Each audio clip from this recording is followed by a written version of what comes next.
Ciao a tutti e benvenuti in un altro episodio di Happy Bottles, il blog ufficiale di Grandi Bottiglie. Io sono Emanuele Spagnolo e sono il vostro wine pusher. Oggi degustiamo il Gavi, vitigno cortese 100%. Ci tengo particolarmente perché è un vitigno che io amo moltissimo e credo davvero che sia uno dei pochi vitigni a bacca bianca che possa competere a livello internazionale soprattutto con i grandi vini francesi.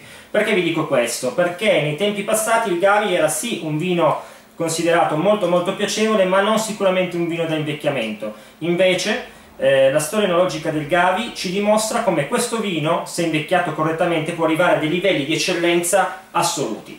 La storia del Gavi è relativamente recente, parte dal fine del 600, abbiamo qualche scritto nel quale ritroviamo appunto qualche annotazione su questo vino. La storia importante, l'impulso forte è stato il 1974, quando questo vino ha ottenuto in Italia la DOC, e poi successivamente negli anni 90 quando ha raggiunto la DOCG.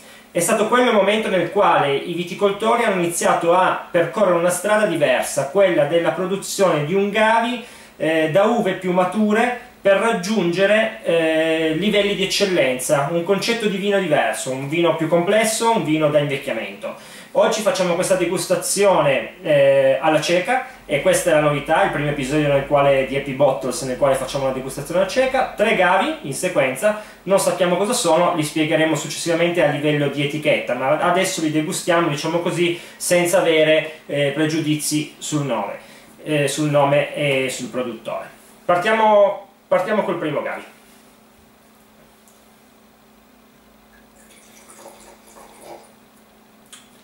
Eccoci qua. Da subito, eccolo qua, così lo potete vedere anche voi, un colore verdolino, quindi un paglierino molto chiaro che tende al verdolino. Il vino sembra avere una buona consistenza nel bicchiere. Naso molto floreale e anche della frutta, direi frutta esotica e fiori su tutto. Un vino che ha anche dei sentori di mare.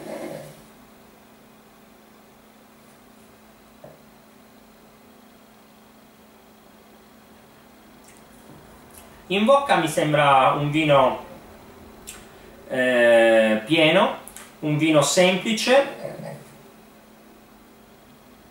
sentori in bocca prevalentemente di frutta.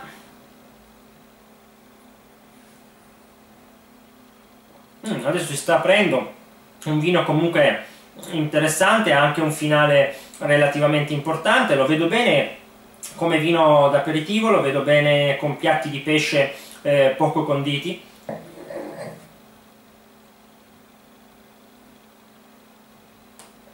L'idea è di un vino che forse deve ancora esprimersi al meglio e che probabilmente con un po' di conservazione potrebbe tirar fuori dei sentori più interessanti ancora. Una bella acidità di fondo comunque, quindi c'è molta struttura in questo vino, molta, come tipico nell'uva cortese, sicuramente è un vino che col passare degli anni può evolvere positivamente. Secondo,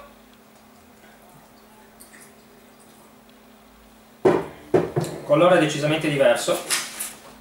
Qua abbiamo un giallo paglierino che però è carico, sull'unghia tende anche a una leggera doratura. Anche questo è consistente, direi di più rispetto al precedente. Gli archetti sul bicchiere sono più frequenti e hanno una discesa decisamente più lenta. Mi aspetto un vino, così, è solo un'aspettativa, ma mi aspetto un vino più complesso. Naso completamente diverso. Qua prevale sentori di camomilla e di erbe officinali. Meno frutta al naso. Bello, bel naso, interessantissimo, piacevolissimo. Bello bello questo naso.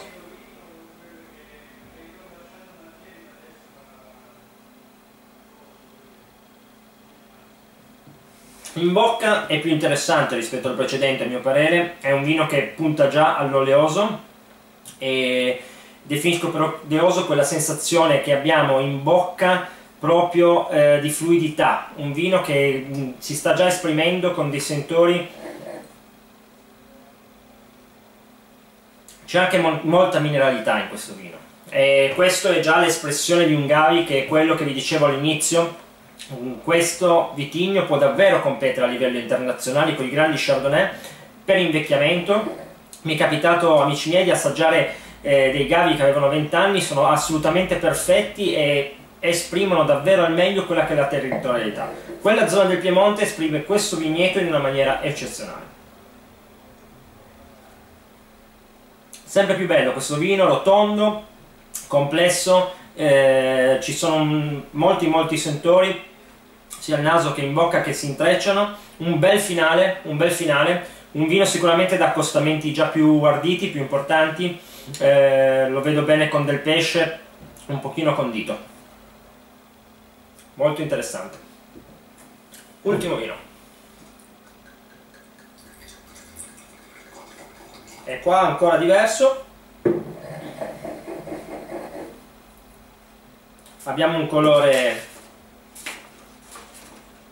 che non definirei più paglierino ma decisamente dorato, in tutto il bicchiere il colore dorato, un naso fantastico amici miei, gli stessi sentori che sentivamo un pochino nel secondo vino qua li sentiamo decisamente più interessanti, queste erbe officinali molto cariche, camomilla a 1000. Sembra anche dei sentori quasi di frutta passita. Che bello questo vino.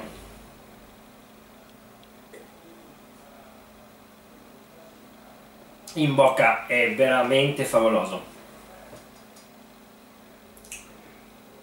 Un retrogusto che punta sull'acidità, un vino sapido. Qua abbiamo il mare che si intreccia con dei fiori, che si intreccia con delle erbe. Alici, sembra la sensazione in bocca è quella delle alici marinate. Lunghissimo il finale, la persistenza è veramente bella. Grandissimo vino. Andiamo a scoprirli, così vi dico qualcosa di più.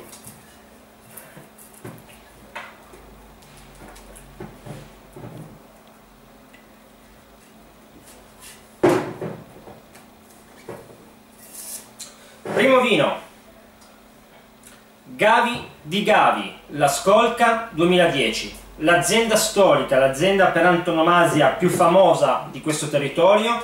Questo è il suo vino di punta, produce 2 Gavi precedenti, diciamo di fascia inferiore, un Gavi base, poi un Gavi più importante già riserva, e questa è la famosa etichetta nera, il Gavi di Gavi. Probabilmente l'annata è giovane. Questo è il motivo per cui sia il colore e sia i sentori non erano ancora evoluti nella maniera secondo me più giusta. Questa è un'azienda favolosa, un'azienda che esprime davvero il territorio al 100%, produce addirittura un prodotto di punta che si chiama Gavi Dantan, che è un prodotto da lunghissimo invecchiamento. Parlando di questo vino qua, le vigne da cui deriva questo Cortese hanno oltre 60 anni di età, una resa per ettaro nella quale siamo attorno ai 75 quintali, veramente un vino di ottima qualità. Mi è sembrato unicamente ancora non espresso al 100%, quindi da bere in questo momento come vino d'aperitivo, ma sicuramente con dei sentori che probabilmente nei prossimi anni potrebbero evolvere in qualcosa di più minerale, in qualcosa di più importante. In questo momento per me Gavi di Gavi, la Skolka 2010, 85 centesimi. Scopriamo la seconda. È bellissima questa degustazione amici miei, mi diverto moltissimo a fare questo videoblog, voi probabilmente ve ne state rendendo conto man mano che passano gli episodi. Fra l'altro vi ringrazio davvero moltissimo perché per l'ultimo episodio e per i moltissimi visitatori che abbiamo avuto sul nostro blog. Eccoci qua.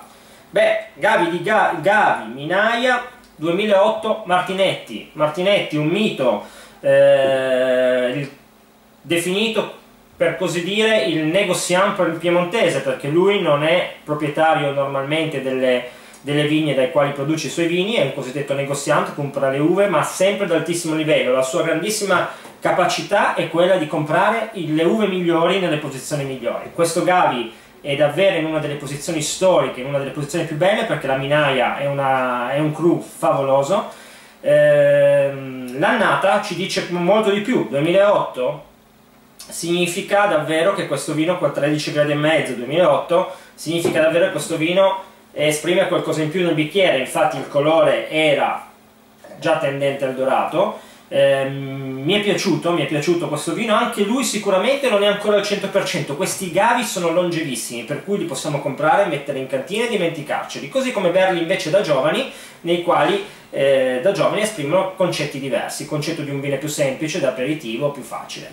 Gavi Minaia Martinetti, 89 centesimi dal vostro Wine Push. Arriviamo così a quello che personalmente a questo punto a me ha convinto davvero di più.